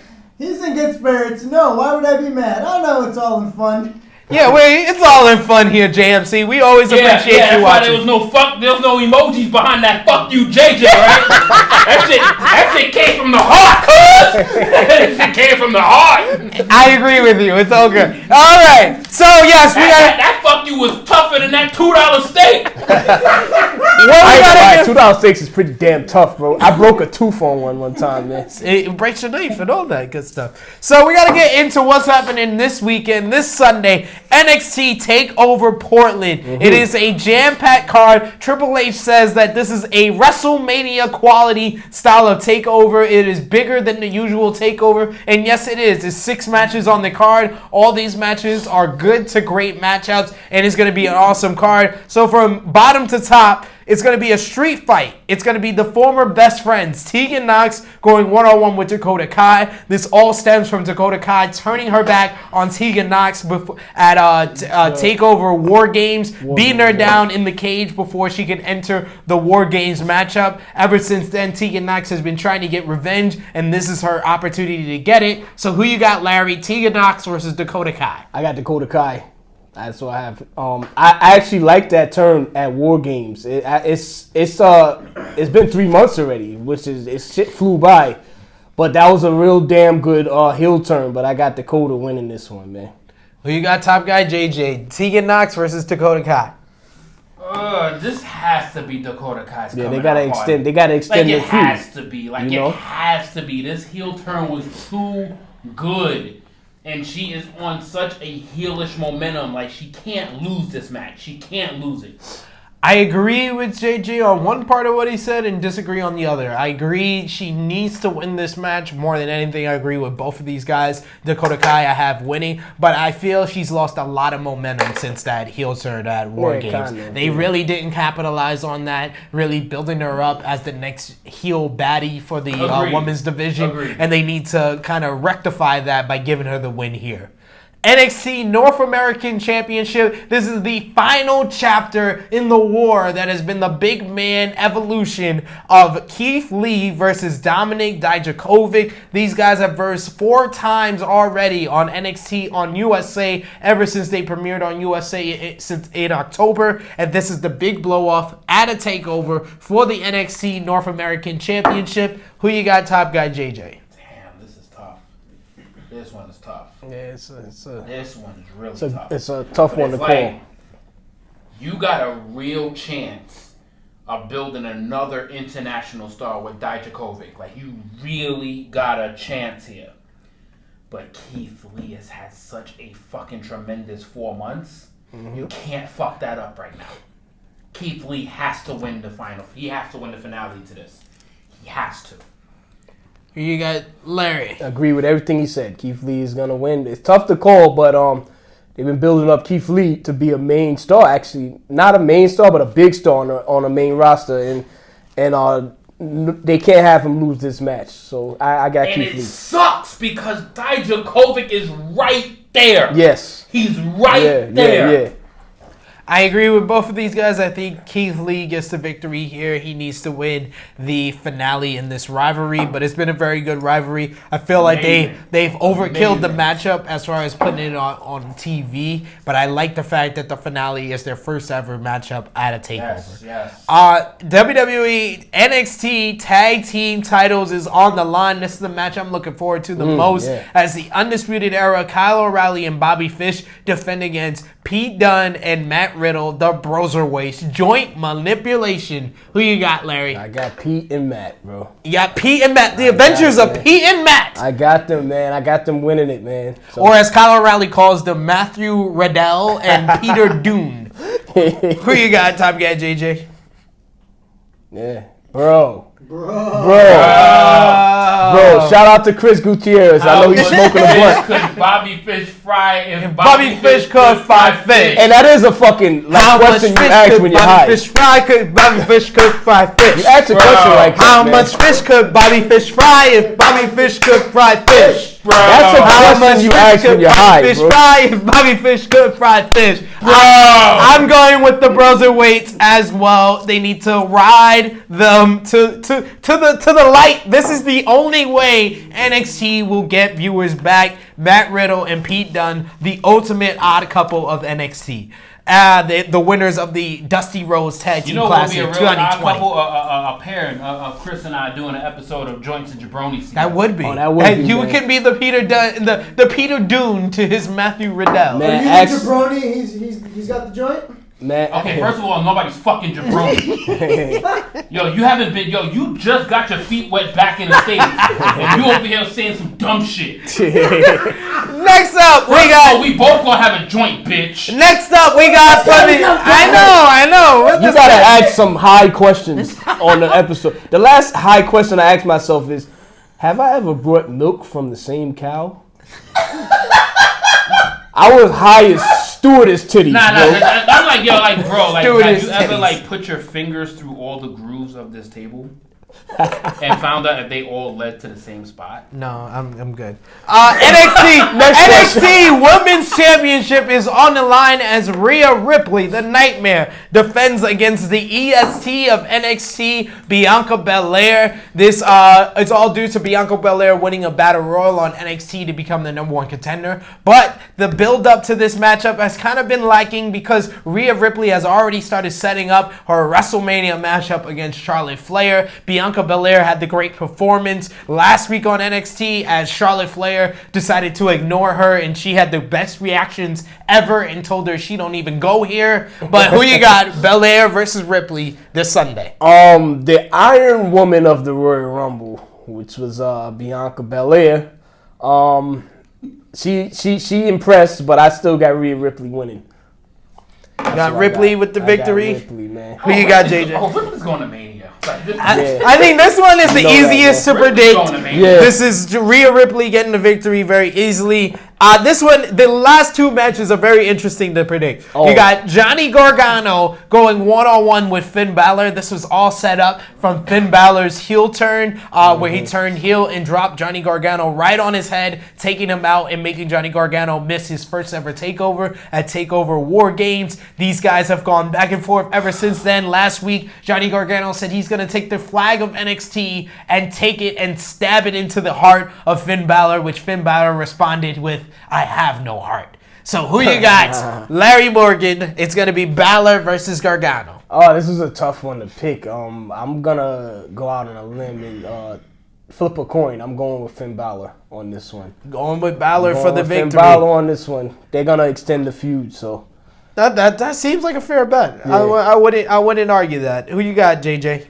I'm gonna get to that match call in a second. Jay, what the fuck do you have against Bianca Belair now? He has a beef against everybody. He's went over there. That's Bianca old. Belair? He said that before. Yeah, he said that before. I'm addressing that shit now. What the fuck is your beef with Bianca Belair? What is wrong with this guy? Are we gonna stop for every person he hates? No, we would spend a whole episode. Bianca Belair is the EST, yo. Yo, she a bad joint, yo. She's actually talented. This man doesn't like Matt Riddle. Like that's a bigger atrocity against the human race. I'm gonna go with. He doesn't see what Montez Ford sees in her. What? Yeah, he said that. He said that? A couple weeks ago, yeah. He said. He really said that. Yeah. So now Yo, you y'all see see where my that ass, gripe is boy? coming from? I mean, she don't got no tits, but I mean, that's probably her only flaw, bro. Are you fucking her tits? Nah, bro. That's probably her Are you only impregnating flaw. her tits? And I'm an ass man. Okay, can you? So I like her ass, bro. And that man, I Gargano don't know, versus man. Balor. Who you I'm got? gonna go with Finn Balor for this match. All right. I'm gonna go Finn Balor because Johnny Takeover has had a ridiculous amount of Takeover wins. I'm And that motherfucker kicks out of everything. No, he hasn't. He's lost. He lost. Nearly all of his But he takeovers. literally kicks Too out of much, everything, bro. Like, yo, I'm gonna disagree with both of these guys, and I'm gonna go with Johnny Gargano getting the Go with victory. Johnny He Wrestling? needs All the right. victory for this one, and I'm gonna tell you why after this match. WWE NXT Championship is on the line as Adam Cole entering Can't say it without baby. entering day 260 as NXT champion will verse the man who never lost the title, Tommaso Ciampa. This match has been building ever since Ciampa had to give up the NXT championship, ever since Ciampa returned to NXT on October 2nd, 2019. He's been on a collision course with Adam Cole, with the man who has the life and the title that he holds sacred. Who you got? Ciampa versus Cole. Top guy JJ. Simply because of the match that I want to see at TakeOver for wherever the fuck town they're gonna be in, Tampa, Florida. The next wherever one the is fuck they're gonna TakeOver be, Tampa, yes. Whatever. I want to see Balor versus Cole. So obviously, We saw I'm that. going with Cole. I want to see it one-on-one at the biggest stage. Saw it. I would like to see that too. I like the heel versus heel. I would like to see that we're on true heel heat. So Because we haven't seen Adam Cole versus the Demon. yeah.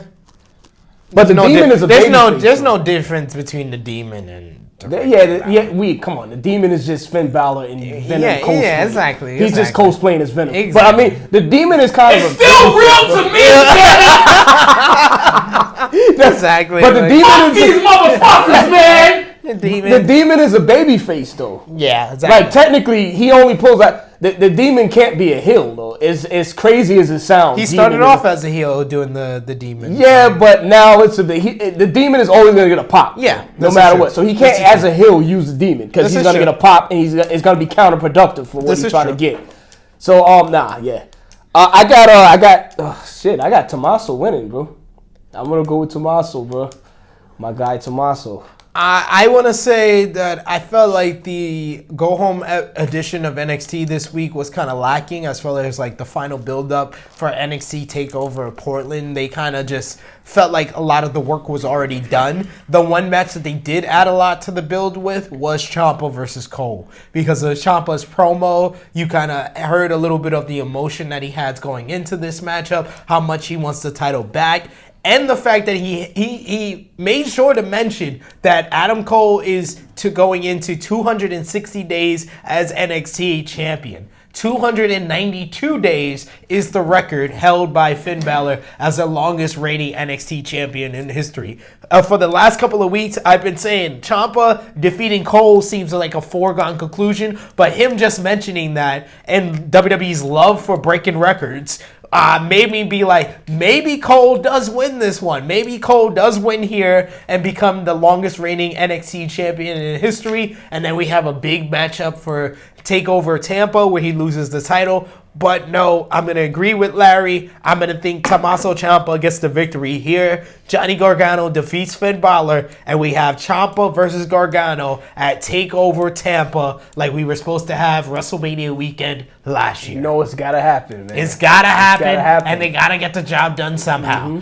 So also coming up this coming week is New Japan Pro Wrestling, their next big shows at Kurgan Hall, New Japan Road, Night 1 and Night 2. I won't go through all the matches. I'll run down Night 1 matches and we'll just get predictions for the big 2 matches. Night 1 is going to have Tsuji going one-on-one with Gabriel Kidd from the LA Dojo. Yomura, Ospreay, Yoshihashi, and Goto will versus Suzuki Gun team of Kanemaru, El Desperado, Taichi, and Minoru Suzuki. Colt Cabana, Toriyano, and Kazuka Okada versus Hanare, Honma, and Maccabi. You got Tiger Mask, Yuji Nagata, Kojima, Tenzan, and Nakaishi in one of his last matches versus LIJ, Bushi, Hiromu Takahashi, Sanada, Evil, and Tetsuya Naito. David Finlay, Juice Robinson, Hiroshi Tanahashi, and Kota Ibushi versus Bullet Club, Bad Luck Fale, Switchblade, Jay White, Tama Tonga, and Tonga Loa. And then the first match that we got to predict here for the IWGP Junior Heavyweight Tag Team titles, it was Roppongi 3K, Sho and Yo, got the victory over El Desperado and Kanemaru on New Beginning in Osaka. After the match, their manager, Rocky Romero, was propositioned by Rushiki Tsuji to bring the mega coaches back together to challenge for the IWGP Junior Heavyweight Tag Team titles. He said, Rocky Romero, you're not a coach, you're a great wrestler. So he wants him to be a wrestler, and he wants to team up with Romero to verse Sho and Yo for this big show. So here you got Roppongi 3K versus the mega coach, Larry Morgan. Man, I just got to say, I didn't even know about this card until I got the script today. And I looked at it, and like Top Guy said earlier, man, I got a wrestling Woody. So if My guy! You know what I mean? looking at Night 1 and Night 2, if an alien from Jupiter came down and said, hey, show me pro wrestling, I'd show them a card like this. I literally showed them a card like this. I'm going to go with the mega coaches, but man, this entire card, man, whew. You got the mega coaches. I can't wait, man. Pulling off the upset against Roppongi 3K. I got that, yeah. JJ. Okay, I picked against him a little too much, so I'm gonna go Roppongi 3K. You pick against them all. He picked Kanemaru and El Desperado to beat Roppongi 3, which is fair because these guys have been 4-time IWGP Junior Heavyweight Tag Team titles and have only successfully defended the titles twice in 4 reigns. Yeah. So I think they need to build up this reign as their reign to kind of build up the title defenses. So I think Roppongi 3K beat the mega coaches. And in the main event, this is the match that gives me a wrestling Woody. Oh, yeah. This was one of my top 10 matches of all of 2019. One of the matches I gave 5 stars to, and I'm not just as giving as my Uncle Dave when it comes to 5 stars. I'm just going to be the one to say it. There's a lot of Woodies going on. Yes, there's a lot of Woodies. Chris, get the fuck away from me. Chrissy, you chose a good one to be away from. Yeah. So, we got for another openweight championship. It is Shingo Takagi going one-on-one with Tomohiro Ishii, the Stone Pit Bull. These men went to war. I called it a monster mash at the G1 Climax 29 last year. They beat the shit out of each other. They tried to kill each other. And now they will beat the shit out of each other for the Never Openweight Championship. Top Guy JJ, who you got? Can I just pick this match never ends? Yeah, that's true, man. Fight forever. Well, you gotta pick one. Somebody's gotta win and somebody's gotta lose. Yes. Who you got? So I'm gonna go Ishii. Going with Ishii here to be the new Never Openweight Champion. Yeah. I'm going with Shingo. So we got one for Shingo, one for Ishii. I'm gonna go with Shingo, bro. And I love Ishii, bro. But I'm gonna go with Shingo, man. My prediction is they're gonna kill each other, man. And I can't wait. I can't wait for them to kill each other, but I'm gonna go with Shingo as well. I feel like Shingo is gonna be a great Never Openweight champion, and this is the start of it right here.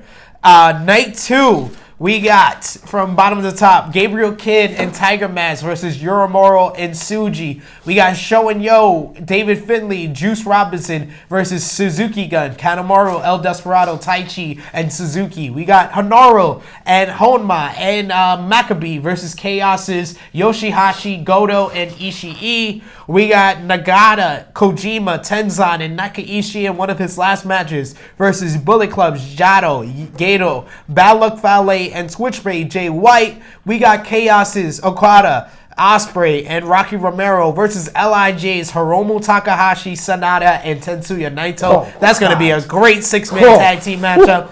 And then this is the two that we will predict Never Openweight 6-man tag team titles. It's going to be Los Ingobernables de Japón, Bushi, Evo, and Shigo Takagi, the champions, versus Rusi Tsuchi, Yano, and Colt Cabana. 6-man tag team titles. Who you got? I got Bushi, Evo, and Shingo. That's who I got. I mean, and once you said Colt Cabana, you already know I'm not picking him in any match. Colt Cabana's a fucking bum, bro. So, I mean, this is where Shingo gets his match. This is where he gets his victory. He's so mean to Colt, but I'm gonna go with. Shingo's gonna have a big weekend. Yes, man. I'm gonna go with LIJ to get the victory here, and in the main event. Oh, the match I'm looking forward to. Oh, IWGP Tag Team titles is on the line. It is the Gorillas of Destiny, Tama Tonga and Tangaloa versus the Dream Team, the Golden Aces, Hiroshi Tanahashi and Goto Ibushi. The Golden Aces, Tanahashi and Ibushi. Who you got, Larry? I got Kota and Ibushi. Man. Kota and Tanahashi, my bad. Hiroshi and Goto and Kota, Ibushi and Tanahashi, the Golden Aces. Who you got? Top Guy JJ? I'm definitely going to go with GOD because they literally just won the fucking belts back. I think they drop them, man. I think they won the belts back to drop it to the Golden Aces. I agree. I think they're going to carry it for a little while longer. I think they're going to go on a Mania weekend with these things. I agree with the living legend Larry Morgan that the Golden Aces. Just won them just like a week ago. They're 6-time IWGP Heavyweight Tag Team titles. They don't need a long reign. I've been trying to They've look like won it 6 times. They don't need a long reign. So you about to 24/7 the IWGP tag titles? They just made the record for the longest reign in history last year. Right. They don't need to. Disrespectful, bro. Yeah, They don't ever compare the fucking tag titles to that fucking 24 That means hours. they deserve a longer run. No, they don't. If they just broke the record last year, they need a short run here. Bullshit, man. And plus, putting the titles on Tanahashi and Ibushi raises the titles up. That's what I see. WWE Super Showdown 2020, a.k.a. Are these official matches for the... Yes, it is. Oh, these are... Sweet For Sweet Saudi Money. Saudi Money! Five. That's blood money, boy. You know how much blood is on them fucking dollar bills? And from bottom to top, we got the Kuwait Trophy Gauntlet match. It's going to be the WWE... What the fuck is that? What the fuck? There's a Kuwait trophy match? There's a Kuwait mountain that What? is a national monument of pride for all of those in Saudi Arabia. And it will be... Wait, didn't Andrade just get suspended for like... Yeah, he's coming back for Sweet Saudi Money. He'll be back, yes. Andrade versus Yo, Rusev. AJ Styles is rushing back from injury for this shit. Yep, versus Rusev versus Bobby Lashley versus R-Truth versus Eric Rowan versus AJ Well, Styles. AJ don't really have to work that much in Exactly. a 6-man. It's a gauntlet. Yeah. Well, yeah. He it's could a be gauntlet, short. yeah. He could be out of there real quick. Who you got? Oh shit. I You got gotta pick somebody. I had to pick somebody, right? Shit. Oh man. See, it all depends on the positioning of who comes out, but I'm gonna go Andrade. You gonna go with I'm gonna go Andrade keeping the title. Yeah. Well, he's not for the title, but he's with the trophy. Oh, it's not. Oh, it's No, not for the title.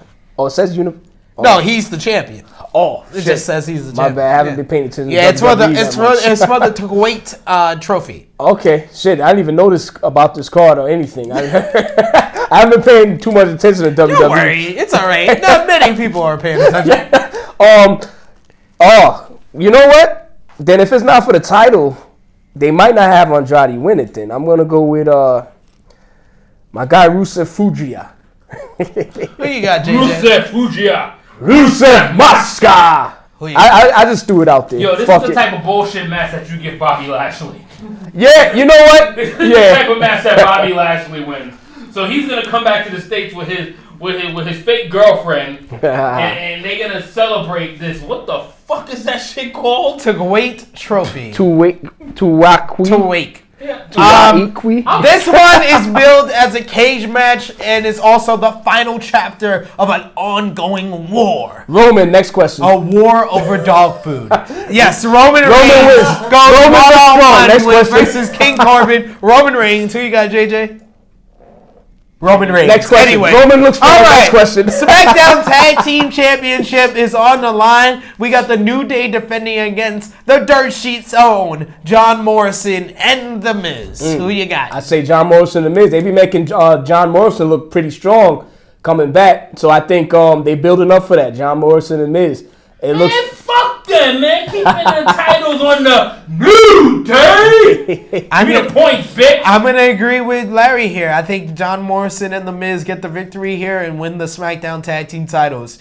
I'm going to go from this one to that one. WWE Championship match is going to be The Beast, Brock Lesnar, in his last title defense before WrestleMania, defending against Ricochet. Ricochet got the victory, defeating Bobby Lashley and Why you Seth asking Rollins this- why you in a asking triple this threat shit? match. Why are we predicting this match? Why are you predicting this shit? Sid? Brock Lesnar all across the board. Why are we picking this match? And This finally, should have been one of them skipaways. WWE Universal Championship is on the line. It is the return of Goldberg, going one-on-one with the Fiend, Bray Wyatt. This was all set up last week on SmackDown as Goldberg never got his shot, his rematch got for the his rematch. Universal Championship. So now he cashes it in versus the Fiend. Who you got, JJ? New color title. Goldberg's like 3 years older. The Fiend is still indestructible. He still needs to be shot to lose a match. Fiend is never losing a match again unless it's to Roman Reigns. I was about to say, nobody short of Roman Reigns is beating the Fiend, bro. Yeah, it might be right there. Yeah, so Yeah. I'm going Fiend by some bullshit or whatever. I don't know. No, he's gonna beat Goldberg. No, I think it's gonna be He's some gonna bullshit. mandible claw him. I think he's right. It'll be He's some gonna bullshit. beat Goldberg. They're gonna try to make him look even stronger than he fucking already is. He's gonna be like Magneto, Juggernaut, and Omega Red all together. You can't make Just a to feed him the Roman. You can't make a part-timer look bad, so it'll be some type of shenanigans, Yeah. in my opinion. Yeah. So yes, the Fiend gets the victory. Anything from the spotlight on the True Hills before we wrap things up? Chris G. Brock might actually sell for Rico, but the match only goes 8 minutes max. That's 6 minutes too long. The problem with Brock is he oversells sometimes. He has a problem with overselling, bro.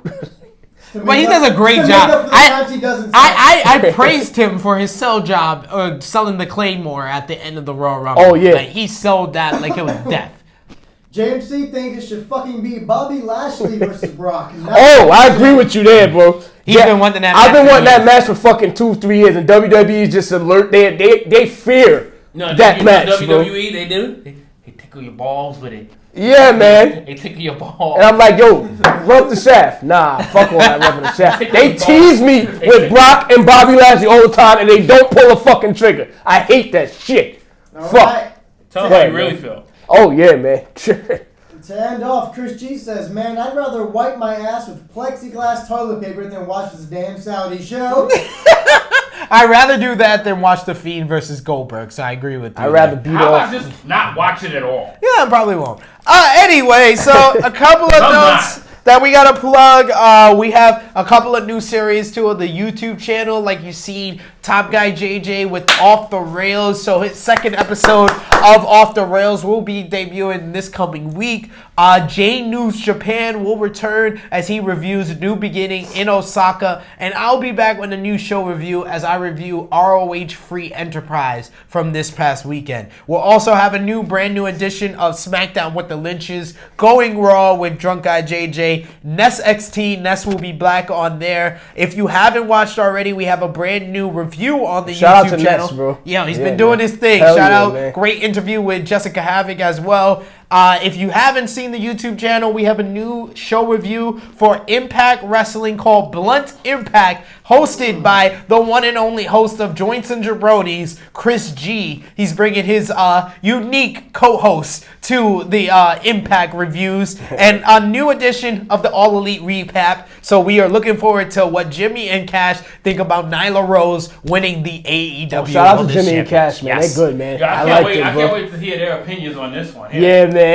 Shout out to them, bro. I love this show, Look, man. I mean, just to take a quick, there's a lot of good stuff that is going on this channel. There's a lot of intelligent thought processes going on with what's going on with these review shows. So give it a quick check, man. And every show might not be for you, but you know the ones that you pay attention to, you might get some real good intellect from these in a quick snippet of instead of watching it for 2-3 hours. They all for me. They get me through my work day. All the shows and shit. So, all right, yeah. He said, keep it down. Cool. We're almost done. But yes.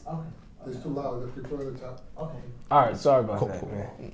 Yeah, man, these shows, they all get me through my workday. You get man. excited. All get me through my workday. Before I know it, it's lunchtime, and I'm like, oh shit, nice, man. So keep it up, everyone. We just got fifth floored by with Johnny's apartment. We had to, they too loud. You're about to get say fired, son. No. We need to keep his income flowing. These Yes. rooms are too nice. Yes, exactly. Let's be careful. But yes, you can check out all of that on the True Hill Heat YouTube channel. My good friend Larry Morgan, where can they check you out on social media and all the great podcasts and shows that you're contributing to? Well, we got a sports podcast. If you're sports fans, called Your Sports. You know, check it out. Look for it. We got a group, Facebook group, Instagram group. Toxic Talk, my toxic brother over here. We got this next season coming up. It's in the works right now. And follow me on Instagram at the Modern Day Magi. My name is Larry Morgan. One word. One word, the living legend. We are very happy that Larry Morgan was able to join us on this edition of True Hill Heat. His third appearance. I'm very appreciative you guys invited me on. Of course, man. Always a good time when you're Thank up you, on man. here. Absolutely. Top Guy JJ, where can they find you on social media? And a quick plug for your new show. So Instagram, it is TrueHill_Top Guy JJ. I hope you guys have watched, enjoyed, give any feedback on the first pilot episode of Off the Rails. It was a blast to do. Like it was a one take joint. It was good. It felt perfect, and can't wait for you guys to see the next episode because I got a lot of shit to get off my chest on the next one as well.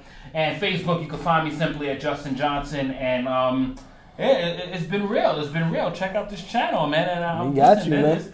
Why haven't I gotten an invite on Toxic Talk? We got you. You know what? We have New season, new. Like, why haven't I gotten invited on Toxic Talk? Like, It's a new season. We didn't even have any nobody wants to guests hear about on the first season. All the things that I've licked. You No, know the what I'm saying? first season we didn't have any special guests. The second season is going to be dedicated to special guests, man. We're going to have some special guests, man. We're going to have Felicia Rose on. Yes. She's going to talk about some shit. We're going to probably have Lawrence Brown on. He's going to be a special guest. We're gonna have some motherfucking toxic motherfuckers. You're gonna be on. Fuck it. You threw your fucking hat in there. You threw your hat So we got you, man. We got you, man. We're gonna have some motherfuckers. motherfuckers. This. You thought last season was good. This season's gonna be crazy. It's gonna be even better. This season is gonna be. You have to listen to it with headphones. You can't listen to it out loud at work because they're gonna be like, "What the fuck?" They right up my alley. You're gonna get written up So- if you listen to it loud Yeah, at work. man. And don't listen to it in front of your girlfriend or whatever. Don't do that. Man. My girlfriend listens to it. I get in trouble every week.